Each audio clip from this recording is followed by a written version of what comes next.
Hello दोस्तों, स्वागत है आप लोग का RM एकेडमी में। तो दोस्तों हम आपके लिए लेकर आए हैं बायोलॉजी। तो बायोलॉजी दोस्तों हम लोग पढ़ रहे थे। तो बायोलॉजी में दोस्तों आज जो पढ़ेंगे वो क्या है दोस्तों, तो हमने बायोलॉजी में जो पहला चैप्टर था उसको हमने क्लियर कर लिया था, यानी जीव विज्ञान का परिचय में हमने आपको सारी चीज़ें बताई थी क्या उसमें पढ़ना है, क्या क्या आएगा क्या नहीं आएगा, कौन कौन सी चीज़ें हमें पढ़ना है उसमें। तो आज दोस्तों हम बात करेंगे क्लास 2 में, यानी क्लास 2 में प्रैक्टिस सेट 2 में हम बात करेंगे डाइजेस्टिव सिस्टम। ठीक है, डाइजेस्टिव सिस्टम का मतलब होता है पाचन तंत्र। पाचन तंत्र के बारे में हम बात करेंगे, डाइजेस्टिव सिस्टम। इसमें क्या होता है, पाचन कैसे होता है दोस्तों हमारे शरीर में और किस प्रक्रिया द्वारा होता है, उस सारी चीज़ों को हम बात करेंगे। तो कहने को तो हम कह देते हैं डाइजेस्टिव सिस्टम क्या है, लेकिन ये क्या है कि बहुत बड़ा इसके पार्ट है। ठीक है, तो चलिए आगे देखते हैं, इसको स्टार्ट करते हैं। तो यहाँ से देखेंगे दोस्तों, थोड़ा सा हम बात करेंगे आज हम किस पर। तो आज हम जो बात करेंगे वो है कौन भाई, वो है चार्ल्स डार्विन। थोड़ा सा हम चार्ल्स डार्विन के बारे में बात करेंगे। चार्ल्स डार्विन क्या है, कौन है। ठीक, तो हमने आपको वहां पर भी बताया था चार्ल्स डार्विन जो है इनको आधुनिक जीव विज्ञान का पिता कहा जाता है। पहला क्वेश्चन, अब आप भ्रमित मत होइए अगर कहे आपसे कि जीव विज्ञान के पिता किसे कहा जाता है। ध्यान सुनिए, जीव विज्ञान का पिता किसे कहा जाता है, तो अरस्तु है। अगर आधुनिक लगा दे, आधुनिक जीव विज्ञान के जनक कौन है, तो वहां पे हो जाएगा अरस्तु, यानी सॉरी चार्ल्स डार्विन हो जाएंगे। समझ में आया। और इन्होंने एक बुक लिखा था, वो था on the origin of species, जिसे हम लोग कहते हैं ऑरिजिन ऑफ द स्पीसीज के नाम से ज़्यादा बेहतर बोला जाता है। ठीक है, तो ऑरिजिन ऑफ द स्पीसीज या on the origin of species ये उन्हीं की पुस्तक है। इसको आप लोग ध्यान में जानते रहिएगा, यहाँ से क्वेश्चन इंपॉर्टेंट है। और इन्होंने एक थ्योरी दिया था, सिद्धांत दिया था, वो क्या है, नेचुरल सिलेक्शन। चार्ल्स डार्विन ने एक क्या दिया था भाई, थ्योरी दिया था, सिद्धांत जो है नेचुरल सिलेक्शन, जिसे कहा जाता है प्राकृतिक वर्णवाद। ठीक है ना, या प्राकृतिक वर्णवाद का सिद्धांत किसने दिया। क्वेश्चन में आपके हूबहू ऐसे पूछता है कि नेचुरल सिलेक्शन के बारे में किसने बताया। कभी कभी अंग्रेजी शब्द दे देता है, कभी कभी कहता है कि प्राकृतिक वर्णवाद का विस्तार किसने बताया, सिद्धांत किसने दिया। ये चार्ल्स डार्विन हो जाएगा। तो यहाँ से 5 क्वेश्चन बनते हैं इस क्लास से। ठीक है, जो अभी हमने बताया आपको क्या कि आधुनिक जीव विज्ञान के पिता किसे कहा जाता है, चार्ल्स डार्विन। ठीक है, द ऑरिजिन ऑफ स्पीसीज पुस्तक किसने लिखा था, चार्ल्स डार्विन। ठीक, नेचुरल सिलेक्शन किसने कहा बताया था, चार्ल्स डार्विन। प्राकृतिक वर्णवाद का सिद्धांत किसने बताया था, चार्ल्स डार्विन। तो यहाँ से ये सारे क्वेश्चन यहाँ से हूबहू पूछे जाते हैं। इतना आपको पता हुआ, तो आप चाहो तो आप ऐसे बना भी सकते हो नोट्स के रूप में। ठीक है, तो दोस्तों चलिए आगे बात करते हैं। हम जो हम पढ़ने वाले हैं क्लास 2 में पाचन तंत्र, पाचन तंत्र के बारे में बात करेंगे। तो हम लोग एक से एक चीज़ों को पढ़ेंगे। अब देखिए डाइजेस्टिव क्या है, डाइजेशन क्या है। डाइजेशन यानी पाचन। पाचन अगर बात करें तो हमारे शरीर में जो होता है पाचन, वो 5 चरणों में होता है। कितने चरणों में होता है भाई, 5 चरणों में हमारे क्या होता है, पाचन तंत्र होता है हमारे शरीर में। अब कैसे कैसे होता है सारी चीज़ें हम बात करेंगे। अब पाचन का ये मतलब नहीं है दोस्तों कि हम लोग खाना खाएं और पाचन हो गया, ऐसी बात नहीं है।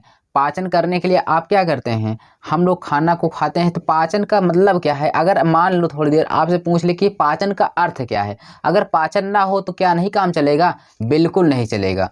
क्यों, क्योंकि देखिए जब हम लोग खाना खाते हैं या कोई फल फूल खाते हैं तो वो हम लोग उसके बड़े पार्टिकल को खाते हैं, यानी बड़े बड़े टुकड़ों में तोड़ करके उसको हम ये खा लेते हैं। हमें लगता है कि हमने सब उसको ठीक से कूच दिया है या उसको ठीक से चबा लिया है, लेकिन वास्तविकता में वो एकदम से मिला नहीं रहता है या एकदम से बारीक नहीं हुआ होता है। वो अंदर जाकर पानी के रूप में इतनी ज़्यादा उसकी क्या होती है, उसको चबाया जाता है या पीसा जाता है कि वो पानी के लेयर जैसी बन जाती है। तो उसमें से जो प्रोटीन होती है दोस्तों, जो वसा होती है, वो अलग अलग पार्टों में बंटकर जिसकी जहाँ आवश्यकता होती है वहाँ पहुँच जाती है। जब वहाँ पहुँच जाती है तो वहाँ पहुँचने के बाद अंग में जिस जगह जो काम रहता है वहाँ से वो भेजा जाता है। समझ पा रहे हैं। हाँ, तो ये सारी चीज़ें आप लोग जानते रहिए। तो पहला हम बात करेंगे, जैसे आपका हो जाएगा क्या, इंजेक्शन। ठीक है ना, यहाँ से बात करेंगे इंजेक्शन मतलब क्या है, अंतःग्रहण। ठीक, अंतःग्रहण। तो यहाँ पे अंतःग्रहण क्या है भाई, इंजेक्शन मतलब अंतःग्रहण। तो यहाँ पे हम जो बात करेंगे अंतःग्रहण क्या है, कह रहा है कि भोजन ग्रहण करना। अंतःग्रहण का मतलब पहली प्रक्रिया होती है, अंतःग्रहण का मतलब होता है भोजन ग्रहण करना। ठीक है ना। इनटेक ऑफ फूड, ठीक है ना, यानी भोजन ग्रहण करना। बातें समझिए ध्यान से। जैसे हम लोग क्या होता है कि खाना आया, उसको हाथ से तोड़ा और मुख में ले जा करके रख लिया, तो ये होता है भोजन ग्रहण करना। भोजन ग्रहण का मतलब अंदर में नहीं जाना। अभी आपने रोटी का टुकड़ा तोड़ा और अपने मुख में रख लिया, ये है अंतः ग्रहण। ठीक है, सिर्फ आपने भोजन उठाया और अपने मुख में रखा है, बस वही हो गया अंतः ग्रहण। समझ पाए आप लोग, ये भोजन ग्रहण करना। इतने बात समझ में आया। अब दूसरा बात आ गया दोस्तों, डाइजेशन। डाइजेशन अब आया भाई, ठीक है ना। इंजेक्शन हो गया आपका, उसके बाद क्या है यहाँ पे डाइजेशन। डाइजेशन क्या है, डाइजेशन का मतलब पाचन। अब आपने भोजन को तोड़ा बड़े बड़े टुकड़ों को, उसके बाद अपने मुख में रख लिया। अब उसके बाद क्या होगा दोस्तों, अब पाचन शुरू हो गया। पाचन, डाइजेशन, पाचन शुरू हो गया। तो पाचन क्वेश्चन में आपसे पूछता है पाचन कहाँ से शुरू होता है, तो आपके मुख से ही शुरू हो जाता है। ठीक है, तो पाचन कहाँ से शुरू होता है, मुख से ही शुरू होता है। तो अब ये मत समझिए कि आप यहीं से मुख में ही सब उसको चबा लिए, कूच लिए तो सब कुछ पच गया, नहीं, ऐसी बात नहीं। आप बहुत से बड़े बड़े पार्ट होते हैं, उसमें आप ठीक से चबाते नहीं हो, छोटा छोटा करके जैसे तैसे बस अंदर भेज देते हो, बस हो गया, कहानी खत्म। ये पाचन नहीं है। लेकिन हाँ, पाचन का प्रक्रिया शुरू हो गई है। तो आपसे क्वेश्चन पूछे कि पाचन प्रक्रिया सबसे पहले कहाँ शुरू होती है, तो आपके मुख से, यानी मुख से शुरू होती है। ठीक है, इतनी बात समझ में आई। तो हमने पहला पार्ट पढ़ा, मुख में रखा अंतःग्रहण, दूसरा मुख में रख करके उसको क्या किया, पाचन यानी चबाना शुरू कर दिया। तो अब इसको पाचन क्रिया में, जो पाचन क्रिया में भाग कौन लेते हैं आपको पता है। तो पाचन क्रिया में जो है दोस्तों, एंजाइम आपके सहायता करती है। एंजाइम के द्वारा भोजन पचता है जल्दी से, और ये आपकी मदद करती है। ठीक, बड़े बड़े टुकड़ों जो आप लोग खाए हुए रहते हो ना, कुछ भी चीज़ है, उसको वो एंजाइम आती है, उसके बाद तोड़ तोड़ कर उसको दम से में क्या कर देती है, मुलायम या और छोटा टुकड़ों में बांट देती है। समझ में आया। हाँ, तो चलिए आगे देखते हैं। यहाँ से बात करेंगे आगे, यहाँ पे अवशोषण। ठीक है, अवशोषण का क्या है, ठीक है, अवशोषण, अवशोषण का मतलब हम बात करेंगे यहाँ पे पोषक पदार्थ है। ठीक है, अवशोषण का मतलब हो जाएगा पोषक पदार्थ है। यहाँ पे हम इसको, जिसको हम कहते हैं न्यूट्रेट, ठीक है ना, न्यूट्रेट अब्जॉर्ब, ठीक है ना, यानी छोटी आंत। यहाँ से ध्यान से समझना, थोड़ा सा यहाँ पे ध्यान से देखना भाई, यहाँ पे छोटी आंत, हम सारी चीज़ें आपको क्लियर कराएंगे। तो यहाँ पे अवशोषण, तीसरे पार्ट में अवशोषण का मतलब क्या हुआ, आप जैसे भोजन को मुख में रखे, अंतःग्रहण हो गया। अब मुख में उसको चबाए, चबाने के बाद आप निगल लिए, अंदर गया। ठीक है, तो उसके बाद अंदर गया, आपके ये छोटी आंत में गई। तो यहाँ पे छोटी आंत में गई, तो वहाँ पर इसको क्या हुआ कि इसको पीसा गया भाई, और पीसा गया और महीन बारीक टुकड़ों में तोड़ा गया। फिर उसके बाद क्या हुआ, इसमें जो, अब इसमें जो पोषक पदार्थ नहीं मिले जो आप खाए हो, मान लेते हैं गाजर आपने खाया, ठीक है ना, तो गाजर में जो विटामिन ए होती है उसको उसने उसमें से निकाल लिया, गाजर को पीस पीस कर, कौन, छोटी आंत। जो पोषक पदार्थ था उसको निकाल लिया, उसके बाद वो क्या करती है भाई, पोषक पदार्थ निकाल करके वो रख लेता है अपने पास। ठीक है ना। ठीक, अब वो ऐसी बात नहीं, पोषक पदार्थ आपका निकाला और छोटी आंत ले जा करके आपके जहाँ आँख में कमी है तो वहाँ पे ले जा पोषक पदार्थ दे दिया, ले लो। ठीक है, ऐसा नहीं होता है। ठीक, नहीं तो आदमी क्या करे, गाजर काट के आँख पे ही रख ले, कहें कि हमारी आँख सही हो जाए, ऐसे नहीं होता है।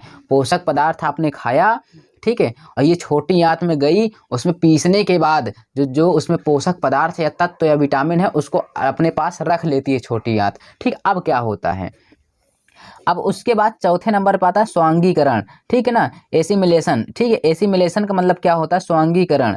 स्वांगीकरण का मतलब पोषक पदार्थ का रुधिर में मिल जाना या घुल जाना एक प्रकार से। ठीक है ना, पोषक पदार्थों का उसमें मिल जाना या घुल जाना। ठीक ना, चलिए, अब आपके पास छोटी आंत में तो प्रोटीन विटामिन जो खाए थे वो तो उसके पास इकट्ठा हो गई। अब ये क्या करेगी छोटी आंत, स्वांगीकरण की प्रक्रिया में जब स्वांगीकरण आएगा तो यानी रक्त जो होता है, रक्त में इतना पतला कर देता है, इतना बारीक कर देता है आपके विटामिन या प्रोटीन को उसमें से निकाल करके, कि ये रक्त जो होती है रक्त में को दे देता है, कहता है इसको ले जाओ भाई आँख के पास, आँख को दे दीजिए, उसके विटामिन ए की कमी है। तो ये वहाँ से आपके विटामिन को लेकर रक्त आती है और आँख को देती है, तो आपकी आँखें क्या होती, स्वस्थ हो जाती है। समझ पा रहे हैं ना। आपके शरीर के पार्ट में किसी भी चीज़ की कमी है तो वो वहाँ से लेकर आती है, कौन, रक्त, रुधिर लेकर आती है और वहाँ पर पहुँचा देती है। समझ में आया। तो छोटी आंत अलग करके रखे रहती है और कौन ले जाता है, रुधिर, ब्लड लेकर जाता है पोषक तत्व जो हमारे शरीर में जहाँ कमी रहती है वहाँ पे पहुँचा देता है। समझ में आया, समझ में आ रहा है भाई। हाँ, जैसे आपके दांत है, दांत में कैल्शियम फास्फेट की कमी है, तो वो क्या करता है, वो वहाँ से अपना कैल्शियम फास्फेट को रखे रहता है, जो आप लोग खाए पिए रहते हो या दवा के रूप में। ऐसी बात नहीं कि आप दवा खा लिए, दवा आपकी बस डायरेक्ट चली गई कहाँ, आँख के पास या दांत के पास, आपका दांत ठीक हो गया। नहीं, आप दवा खा लिए, उसमें से जो दवा के लायक जो उसमें जो जिसकी कमी थी वो छोटी आंत रख लेती है, उसके बाद जो अवशिष्ट पदार्थ होता है उसको बाहर कर देती है, वो चीज़ें रुधिर लेकर जाती है और जहाँ पे कमी है वहाँ पे रख देती है या वहाँ पे छोड़ देती है, तो जिससे आपका दर्द क्या होता है, समाप्त हो जाता है। समझ में आया? तो ये था आपका स्वांगीकरण। अब बात करेंगे 5 नंबर। 5 नंबर में हम बात करेंगे उत्सर्जन। उत्सर्जन, अब देखिए यहाँ से आपका पोषक पदार्थ तो पहुँच गया। जैसे आप लोग गन्ना देखे हैं, गन्ने में क्या होता है, रस निकल जाता है पूरा, फिर क्या बचता है, तो खोई जो रहती है वो बचा रहता है टुकड़ा टुकड़ा, तो उसको क्या, उसको कोई खाता है नहीं, तो वही है उत्सर्जन। आपने कुछ भोजन इतना किया, उसमें से पूरा भोजन प्रोटीन विटामिन ही नहीं रहता, अवशिष्ट पदार्थ भी रहते हैं, ठीक है, तो उसमें जो अवशिष्ट पदार्थ होता है उसका उत्सर्जन होता है। अवशिष्ट पदार्थ का शरीर से क्या हो जाता है भाई, बाहर निकलना, यही क्या होता है, उत्सर्जन। बात समझ में आया? तो हमने ये आपको बता दिया भाई क्या होता है कि ये पाचन के, डाइजेशन के 5 सिस्टम होते हैं, हमने आपको बताया, आप याद कर लीजिए। अब यहाँ पे इंजेक्शन है, यहाँ पे जरूर याद, इंजेक्शन जो है, ठीक है, इंजेक्शन यानी सॉरी इंजेक्शन नहीं है, इंजेक्शन जो है, और उसके बाद ये डाइजेशन जो है, ऑब्जर्वेशन है जो है, और उसके बाद ये क्या, एसिमिलेशन है। ये सारी चीज़ें आप लोग क्रम वाइज याद कर लीजिएगा। कभी कभी आपसे रीजनिंग में पूछ लेता है, अंतःग्रहण का संबंध है पाचन से, तो अवशोषण का संबंध किससे होगा, ये क्रम पूछकर आपके रीजनिंग में भी क्वेश्चन बना देता है, ठीक है। या इसी में आपसे विजाति छांटने के लिए भी कह देता, 3 इसमें का रहेगा, एक दूसरे में उठा के रख दे, कहेगा पाचन का कौन, यानी इसमें से कौन भी अलग है, ये चीज़ याद रहेगा ना।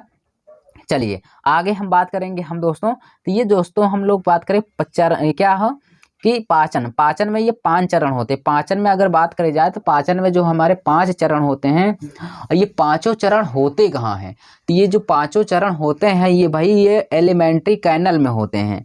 एलिमेंट्री कैनल का मतलब क्या होता है, आहार नाल में। जो ये पाचन की प्रक्रिया हुई ना, ये पूरी प्रक्रिया हमारे आहार नाल में होती। कहाँ से, ये जो मुख के अंदर जब आप भोजन को अंदर ग्रहण करते हैं ना, तो नाल के द्वारा जाती है। और ये हमारे आहार नाल की लंबाई कितनी होती है, 9 से 10 मीटर। सोच लो आप कि मनुष्य का शरीर कितना छोटा होता है, लेकिन उसमें 9 से 10 मीटर की आहार नाल होती है, उसमें घूमते घूमते भोजन आपके शरीर में जाता है पेट तक, ठीक है ना।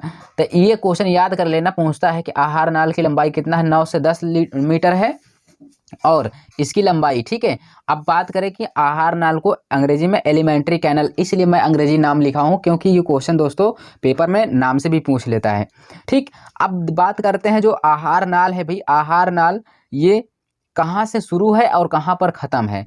आहार नाल जो है भाई आपके मुख से यानी माउथ से शुरू होता है, मुख से शुरू होता है, ख़त्म कहाँ पर होता है, एनस। एनस माने गुदा, ठीक है, एनस माने गुदा, जहाँ से अवशिष्ट पदार्थ आखिरी क्षण में बाहर निकल जाता है, उसी को कहते हैं एनस। समझ में आ रहा है? तो मुख से शुरू होता है, एनस तक जहाँ होता है, इसी को हम कहते हैं आहार नाल। और ये कितना होता है, 9 से 10 मीटर तक लंबी होती है। तो ये पांचों चरण हमने आपको बताया कहाँ पर होती है, आहार नाल में। तो आहार नाल में किस जगह कैसा होता है, हमने ऊपर आपकी चर्चा कर दिया पांचों चीज, ठीक है। चलिए अब हम बात करेंगे यहाँ पे आहार नाल। अच्छा, आहार नाल जब ऐसे करके वो आई होगी हमारे शरीर में पूरा घूमते हुए, इसमें कौन कौन से भाग नहीं लेते हैं, ठीक है ना, इसको जानिए। आहार नाल के कौन कौन पार्ट नहीं है, आपके पेपर में पूछा गया है। तो आहार नाल के पार्ट कौन है, एक लीवर, लीवर माने यकृत ही होता है, ठीक है ना। कुछ लोग कहते हैं लीवर और यकृत दोनों भाग नहीं लेते, अरे यार लीवर और यकृत एक ही नाम है, ठीक है ना। लीवर और यकृत ये भाग नहीं लेते हैं एलिमेंट्री कैनल में। और क्या कौन होता है, पैंक्रियाज, पैंक्रियाज माने अग्नाशय, पैंक्रियाज माने अग्नाशय, ये भी इसमें भाग एलिमेंट्री कैनल में नहीं लेते हैं। यानी आहार नाल में 2 ऐसे हैं जो भाग नहीं लेते हैं। कौन नहीं लेते हैं, ना तो पैंक्रियाज यानी अग्नाशय और ना ही यकृत लीवर, ये भाग नहीं लेते हैं इसमें। समझ में आ रहा है ना। और सभी शरीर के पार्ट इसमें भाग लेते हैं। ये क्वेश्चन आपसे पूछ सकता है, ठीक, याद कर लेना, बहुत जरूरी है कि आहार नाल में या पाचन क्रिया में कौन से 2 शरीर के ऐसे पार्ट हैं जो भाग नहीं लेते हैं।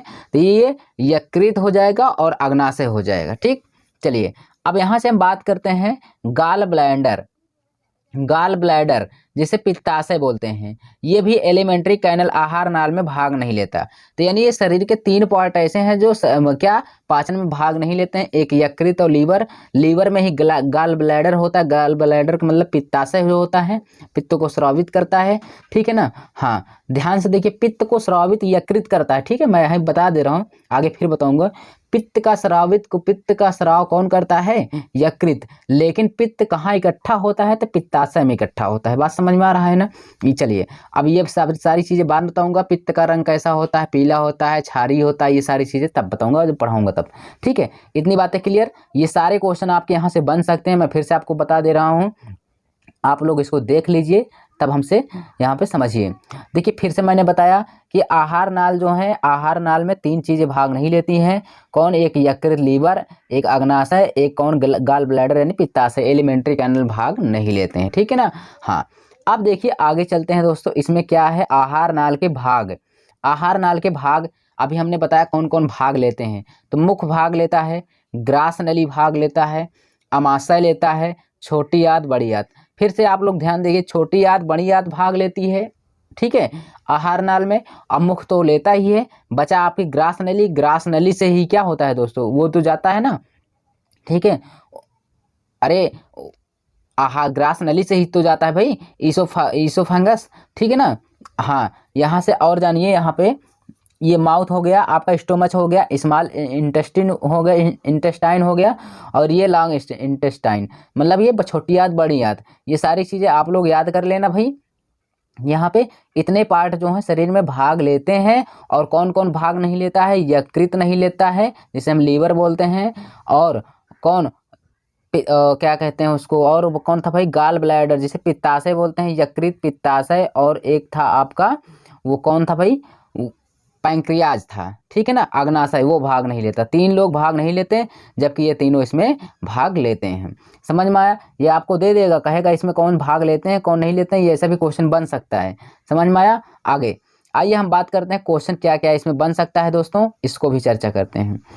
पाचन की पूर्ण प्रक्रिया होती है, तो पाचन की पूर्ण प्रक्रिया कहाँ पर होती है हमें आप बताएंगे। तो हमने बताया कि अगर आपसे ऐसे कहे कि पाचन की पूर्ण प्रक्रिया कहाँ होती है, तो ये आपके होते हैं आहार नाल में। कहाँ पर होती है भाई? आहार नाल में। अगर आहार नाल नहीं है, आपसे पूछे कि पूर्ण पाचन प्रक्रिया कहाँ समाप्त हो जाती है, तो वो छोटी आंत में, ठीक है। भोजन पूरी तरह से कहाँ पर पाचन हो जाता है? छोटी आंत में। अगर छोटी आंत नहीं है तो आप क्या बताएंगे?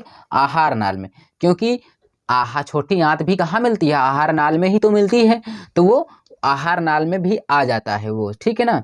हाँ, अगर आहार नाल नहीं है तो आप बताइए कहाँ पर छोटी आंत में पूर्ण तरह पाचन हो जाता है, ठीक।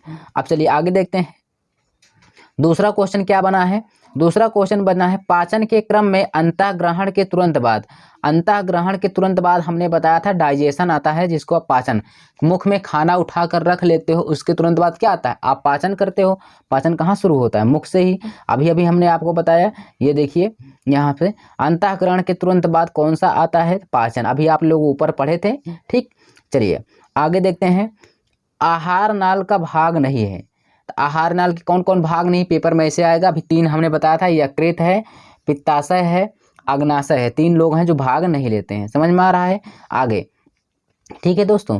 तो यहाँ से दोस्तों हमने आपको ये हमने आज डाइजेशन के बारे में बताया, ठीक है, पाचन की क्रिया में बताया। अगर आपको नहीं समझ में आया दोस्तों, ज़रूर समझ में आएगा। इसको आप एक बार और देख लीजिए, और इसको आप नोट्स बनाना चाहे तो नोट्स बना लीजिए, और इसको आप ध्यान से पढ़िए, ठीक है ना। आपको ज़रूर समझ में आएगा। एक बार 2 बार देखेंगे तो आपका बायोलॉजी का सिंगल क्वेश्चन नहीं छूटेगा, मैं वादा करता हूँ दोस्तों। लेकिन आप लोग हमें सपोर्ट करिए दोस्तों, हमारे चैनल को सब्सक्राइब और लाइक करिए, अपने दोस्तों में शेयर करिए, ठीक है। तो इसी तरह वीडियो हम आपको लेकर आते रहेंगे दोस्तों। हम मिलेंगे नेक्स्ट वीडियो में, तब तक के लिए धन्यवाद।